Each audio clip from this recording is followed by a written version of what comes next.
Assalamualaikum warahmatullahi wabarakatuh. Perkenalkan, nama saya Juan Dito Rajendra Wuratnolo, salah satu asisten laboratorium teknik elektro untuk mata kuliah dasar pemrograman. Di video kali ini, kita memasuki modul ketiga dengan judul percabangan dan label. Tujuan: yang pertama, mahasiswa mampu mengetahui struktur pemrograman dengan label. Yang kedua, mahasiswa mampu membuat program dengan struktur label. Dan yang pertama kita bahas kali ini adalah goto. Statement goto adalah instruksi untuk mengarahkan eksekusi program ke pernyataan yang diawali oleh sebuah label, yaitu sebuah pengenal atau identifier yang diakhiri dengan tanda titik 2. Instruksi goto akan membuat kita leluasa mengontrol alur program. Seperti disebutkan di atas, bahwa statement goto akan mengarahkan eksekusi program ke sebuah label atau identifier khusus yang diakhiri dengan tanda titik 2. Strukturnya bisa dilihat di bawah ini. Label titik 2 ini merupakan identifiernya. Lalu goto label titik koma ini adalah cara penggunaan gotonya. Selanjutnya, exit. Exit adalah sebuah fungsi untuk mengakhiri suatu eksekusi program. Karena merupakan sebuah fungsi, maka exit ditulis layaknya sebuah fungsi, yaitu menggunakan tanda sepasang kurung di belakangnya, yaitu exit, buka kurung, dan tutup kurung. Fungsi exit sendiri terdapat pada library stdlib.h. Contoh penggunaan exit adalah mengakhiri eksekusi program ketika mendeteksi sebuah kondisi yang dapat menyebabkan program terganggu atau bahkan bisa membuat program tidak dapat berjalan sama sekali atau hang. Strukturnya bisa dilihat di gambar bawah ini. Exit in status. Nah, in status ini biasanya diisi dengan 0. Jadi, biasanya kita memakai exit, buka kurung, 0, tutup kurung, lalu titik koma. Seperti itu. Dan selanjutnya, ini adalah screenshot untuk kegiatan pertama yang ada di modul ya, percobaan pertama. Lalu ini ada SS untuk percobaan kedua atau kegiatan kedua. Lalu flowchartnya ini untuk kegiatan pertama, dan ini untuk kegiatan kedua. Oke, selanjutnya kita akan masuk pembahasan program dan percobaan 1. Baik, seperti yang bisa dilihat di sini, di statement nomor pertama ada biasa hashtag include stdio.h, lalu in main, lalu di sini di statement nomor 4 ada in n, yang mana variable n bertipe integer, lalu printf untuk memunculkan masukan angka, lalu scanf %d, nn, yang mana untuk memasukkan nilai secara manual dan disimpan di variable n. Lalu di statement nomor 7 ini ada identifier untuk label titik 2. Lalu di nomor 8 ada printf %d n untuk menampilkan nilai n tadi. Lalu di statement nomor 9 ada percabangan if, dan ekspresi booleannya adalah n kurang dari sama dengan 10. Lalu jika bernilai true, maka goto label akan dieksekusi. Jika false, program akan berakhir. Kita coba build and run. Ya, seperti yang terlihat di sini, ada masukan angka mulai dari statement nomor 5, dan kita akan mencoba dalam kondisi true. Karena di sini ekspresi booleannya adalah n kurang dari 10, maka kita akan memasukkan angka 9. Nah, berikut ini adalah hasilnya. Angka 9 akan terus bermunculan dan berulang terus. Kenapa bisa terjadi seperti ini? Karena ketika percabangan ini ekspresi booleannya adalah true, tadi kita memasukkan angka 9, karena di sini kurang dari 10, maka akan bernilai true. Maka GoToLabel di sini akan dieksekusi. Dan seperti yang dijelaskan di awal tadi, fungsi GoTo adalah untuk mengarahkan urutan program ke label yang telah disiapkan. Nah, labelnya atau identifiernya adalah ini di statement nomor 7. Nah, dengan begitu, ketika kita sudah mencapai percabangan ini, lalu ternyata kondisinya adalah true, maka yang dieksekusi adalah GoToLabel. Lalu urutannya akan kembali ke statement nomor 7 di atas ini, label. Nah, dengan begitu, yang akan dieksekusi lagi adalah statement nomor 8 untuk menampilkan nilai yang disimpan di variable n tadi. Itulah kenapa outputnya seperti ini. Jadi dia akan berulang-ulang. Jadi sudah sampai di statement nomor 11, akan kembali lagi ke statement nomor 7 karena identifier label ada di statement nomor 7. Lalu berurut lagi ke bawah karena nilainya masih true, dia akan ke atas lagi, ke sini lagi, seperti itu. Selanjutnya kita akan mencoba ketika kondisinya adalah false. Build and run. Nah, karena di sini ekspresi booleannya adalah kurang dari atau sama dengan 10, maka kita masukkan 11. Nah, hasilnya akan seperti ini. Hanya akan sekali ya, karena ketika sudah mencapai statement nomor 9 ini atau percabangan if, lalu kita memasukkan nilai n-nya adalah 11, maka otomatis akan hasilnya adalah false. Dengan begitu, GoToLabel tidak akan dieksekusi, maka akan langsung menuju ke return.0 atau program selesai. Seperti itu. Dan untuk flowchartnya bisa dilihat di sebelah sini, sebelah kanan. Seperti biasa, yang pertama di bagian atas ada start. Lalu untuk deklarasi variabel yang akan dipakai menggunakan preparation. Lalu untuk menampilkan masukan angka, input manual yang mana akan disimpan di variabel n. Nah, dan label .2 ini. Untuk di flowchart, untuk menampilkan atau menggambarkan sebuah identifier itu menggunakan bagan proses atau yang berbentuk persegi panjang seperti ini. Lalu diisi dengan nama identifier tersebut. Di sini kita memakai label lalu .2. Lalu di sini ada output untuk %d untuk menampilkan angka n tadi ya. Nah, lalu di sini ada percabangan if. Nah, di sini ekspresi booleannya adalah seperti tadi, n kurang dari atau sama dengan 10. Jika dia bernilai true, maka akan alirnya akan mengarah ke kanan ini, true, lalu ke GoToLabel seperti tadi. Nah, dan untuk menggambarkan sistem GoTo pada flowchart itu menggunakan bagan decision atau yang berbentuk belah ketupat ini, seperti percabangan. Nah, tetapi dia tidak ada kondisi true atau false, tidak seperti percabangan. Nah, lalu seperti yang tadi kita coba, ketika GoToLabel ini dieksekusi, maka urutannya akan berpindah lagi ke identifiernya. Maka arahnya akan ke sini, ke kanan lalu ke atas, lalu balik lagi ke label di sini. Nah, jika dia bernilai false pada percabangan ini, maka program akan selesai. Seperti tadi ketika kita memasukkan angka 11, maka program akan selesai. Oke, selanjutnya kita akan masuk ke percobaan kedua. Baik, pada percobaan 2 kali ini, seperti biasa, di bagian script bagian atas ada hashtag include stdio.h untuk memasukkan library dari stdio.h. Lalu ada in main, dan di state nomor 5 kita ada mendeklarasikan sebuah variabel, yaitu ada variabel status, lalu ada nama dan kelas. Di sini bertipe data char.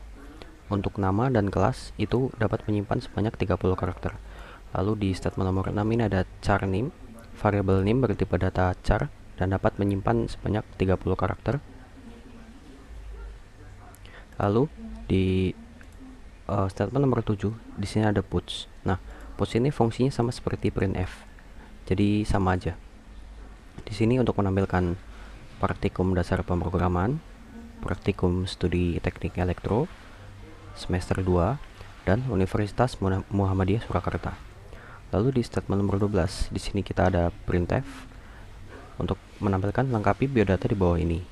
Lalu ada printf nama lengkap. Lalu di sini ada gets nama untuk memasukkan nama secara manual. Lalu printf name, lalu untuk memasukkan name secara manual. Lalu ada output kelas dan memasukkannya secara manual memakai gets. Nah, dan di statement nomor 19 ini ada identifier untuk label bernama ulang. Lalu dilanjut ke statement nomor 20 di sini ada untuk menampilkan ingin membersihkan layar Y atau N. Lalu di bawahnya ada scanf untuk memasukkan nilai status secara manual. Lalu puts praktikum dasar pemrograman, dan di statement nomor 23 di sini ada percabangan if else, yang mana kondisi booleannya adalah status sama dengan y. Y-nya di sini memakai y huruf besar. Nah, dan jika nilainya bernilai true, maka akan mengeksekusi sistem CLS. Nah, sistem CLS ini berfungsi untuk menghapus layar atau membersihkan layar. Nanti kita akan lihat. Lalu selanjutnya ada else if status n. Nah, di sini jika kita memasukkan n huruf besar, maka akan mengeksekusi program goToExit. Lalu selanjutnya ada else di sini akan mengeksekusi masukkan pilihan yang benar, lalu goToUlang. Nah, lalu terakhir di luar percabangan if else ya, ada exit. Di sini ada label untuk exit. Lalu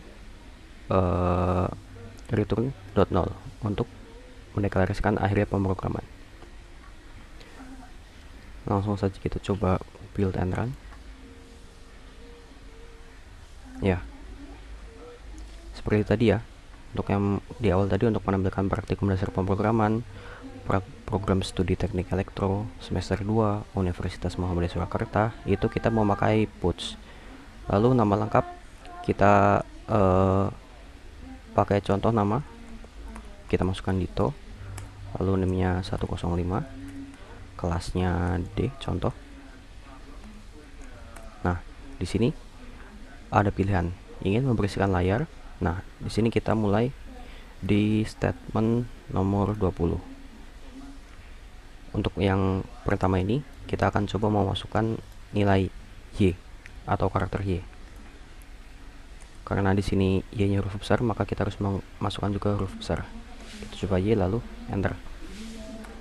Nah, ini yang saya maksud tadi sistem CLS. Jadi dia membersihkan layar. Sistem CLS sendiri itu kepanjangan dari clear screen. Jadi di sini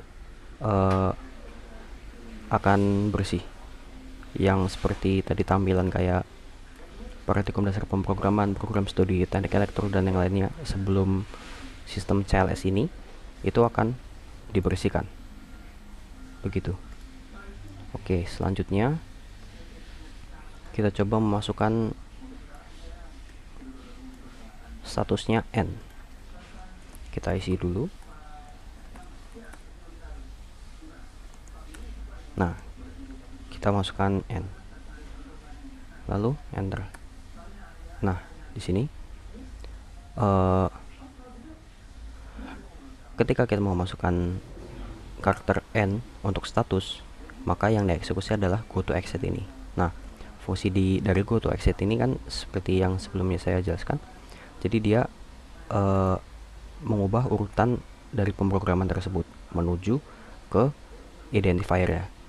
Jadi misalnya di sini goToExit, maka ini akan menuju ke identifier exit. Nah, yang mana identifier exit itu ada berada di statement nomor 36. Lalu setelah itu akan pemrograman akan selesai. seperti itu.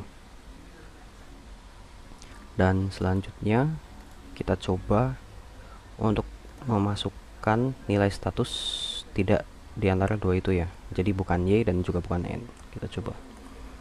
Itu nama 105 kelas D. Nah, di sini pilihan if adalah Y, else if adalah N. Lalu kita coba tidak dari kedua itu, misalnya S lalu enter. Nah, maka ketika kita memasukkan selain Y atau N, else disinilah yang akan dieksekusi. Nah, dan di dalamnya ada printf masukkan pilihan yang benar. Di sini akan menampilkan masukkan pilihan yang benar. Lalu di sini ada goto ulang.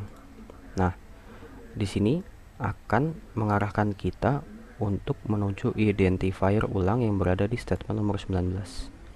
Jadi seperti mengulang lagi ke atas. Urutannya berpindah lagi dari statement nomor 34, tadi sudah sampai sini. Karena goto ulang, maka kita akan kembali lagi ke statement nomor 19 sesuai identifier itu berada. Maka alurnya akan mulai dari sini lagi, lalu menampilkan ingin membersihkan layar. Nah, dan seperti ini. Kita masukkan lagi untuk mengakhiri. Kita masukkan Y saja. Nah, ini akan mengeksekusi fungsi dari sistem CLS. Tadinya seperti ini, lalu saya enter. Ya, semuanya di sini akan dibersihkan. Jadi clear screen seperti itu. Baik, selanjutnya kita akan membahas untuk flowchart. Ya, flowchart di sini seperti biasa di atas ada start ya, untuk mendeklarasikan mulainya sebuah diagram alir. Lalu ada untuk deklarasi variabel yang akan kita pakai menggunakan preparation.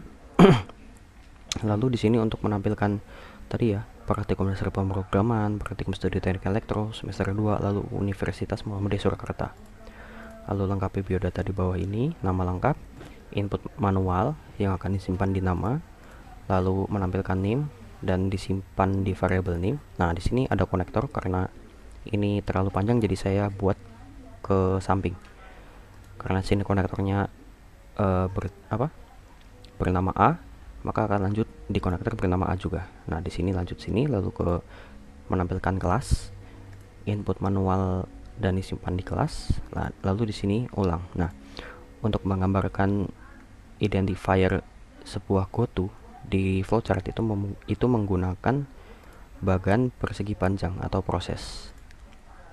Lalu di sini ingin membersihkan layar. Nah, tadi kita sini memasukkan manual status yang pilihan Y atau N tadi. Nah, sini ada praktikum dasar pemrograman. Lalu di sini ada percabangan. Ini percabangan pertama yang tadi, percabangan if. Jika status sama dengan Y, maka akan mengeksekusi sistem CLS. Nah, sistem CLS di sini digambarkan juga menggunakan sebuah bagan proses. Lalu kita lanjut dulu. Jika dia bernilai false, maka lanjut ke konektor B. Konektor B lanjutannya ada di sini. Lalu masuk ke else tadi, else if ya, yang kedua, status N. Jika kita memasukkan N, maka akan true. Jika tidak, maka akan false. Nah, alur akan berpindah ke bawah. Lalu masukkan pilihan yang benar. Nah, di sini masukkan pilihan yang benar kan sudah termasuk terakhir tadi else ya, maka kita tidak menggunakan decision lagi. Lalu di sini ada goto ulang. Nah, untuk menggambarkan sebuah goto di dalam flowchart itu menggunakan decision atau gambar yang belah ketupat. Nah, tetapi di sini tidak ada keterangan true atau false. Berbeda dengan decision untuk dipakai menggambarkan if atau percabangan, itu pasti harus ada true atau false. Lalu di sini ada identifier untuk exit. Lalu terima kasih telah melengkapi data diri. Lalu N. Nah, kita mulai lagi dari sini. Percabangan if ya. Nah, apabila di percabangan if ini statusnya kita masukkan Y, maka nilainya akan true. Nah, jika true, kita akan mengeksekusi sistem CLS. Nah, dari sini alurnya akan berujung ke luar dari sebuah percabangan. Jadi arah alurnya sudah bukan di dalam percabangan ya. Nah, dan di bawah goto ulang ini sudah bukan di area percabangan. Jadi akan dipanah antara goto ulang dan exit. Nah, lalu jika di sini kita memasukkan statusnya N, maka hasilnya akan true. Nah, jika true maka akan mengeksekusi go to exit. Nah, ketika go to exit ini dieksekusi, maka urutan pemrograman akan menuju identifiernya. Identifier di sini adalah exit namanya ya. Jadi arah panah akan menuju ke identifier exit yang berada di bawah sini. Jadi pas ke kotaknya ya, bukan ke antara panahnya kalau ini. Nah, dan terakhir di sini else, jika kita tidak memasukkan salah satu Y atau N, maka selanjutnya di percabangan akan dieksekusinya yang di bagian else. Nah, di sini masukkan pilihan yang benar. Lalu ada go to ulang di sini. Nah, go to ulang di sini akan menuju ke identifier ulang yang mana berada di sini setelah input manual kelas. Jadi arahnya langsung ke sini. Nah, itu untuk penjelasan dari flowchart percobaan kedua ya. Selanjutnya kita akan membahas format laporan. Oke, untuk format laporan seperti biasa ya, sama kayak minggu-minggu kemarinnya. Tanda tangan praktikan ada di sebelah kanan pojok kanan sini ya, tetap di dalam margin. Lalu modul X. Nah, modul X ini berarti sekarang kita modul 3. Judul praktikumnya adalah yang tadi, yang di awal PPT tadi. Lalu nama praktikan biasa, name atau kelas. Jadi masukkan name, setelah masukkan name lalu slash masukkan kelas. Tanggal praktik ini, tanggal bulan tahun itu saat acara kuman diberikan. Lalu isi tujuan praktikumnya ada di PPT tadi ataupun ada di modul. Lalu hasil praktikum di sini ada judul percobaan 1 seperti biasa ya. Nah, di sini tadi kan ada 2 kegiatan. Jadi hanya ada dua hasil praktikum di sini. Seperti biasa, flowchart berisi screenshot flowchart kayak seperti tadi. Lalu analisa flowchart, analisa flowchart tersebut dibuat secara detail dan dalam bentuk berbaris. Jadi dibuatnya dalam bentuk berbaris, bukan seperti kayak kesimpulan atau conclusion. Nah, lalu script berisi screenshot script, lalu analisa script. Nah, di analisa script ini juga dibuat secara detail dan dalam bentuk berbaris. Lalu hasil dan beri analisa hasil secara singkat. Nah, ini jika mau dibuat seperti conclusion gitu atau kesimpulan gitu bisa. Lalu B2 tetap sama kayak B1 tadi ya. Selanjutnya tugas. Nah, untuk di modul ketiga ini tidak ada tugas ya. Sebentar, saya ini ke modul 3 dulu.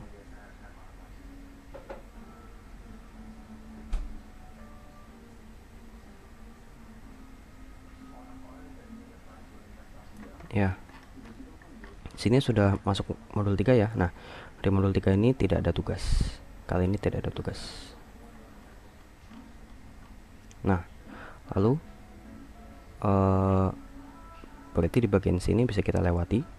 Lalu langsung ke kesimpulan. Nah, catatan ditulis tangan menggunakan tinta biru. Pada pojok kanan atas diberi tanda tangan seperti tadi. Scan foto laporan tanpa filter. Dalam pengerjaan laporan, analisa perhatikan satu dengan lainnya diharap tidak sama persis 100% atau plagiasi, karena akan mendapatkan pengurangan nilai. Ditulis di kertas A4, lalu margin, kiri 4, atas 3, kanan 3, bawah 3. Baik, mungkin itu saja untuk penjelasan di modul 3 kali ini. Jika ada yang belum jelas, bisa ditanyakan ke asistennya masing-masing, asisten kelasnya masing-masing. Cukup itu dari saya, kurang lebihnya mohon maaf. Wassalamualaikum warahmatullahi wabarakatuh.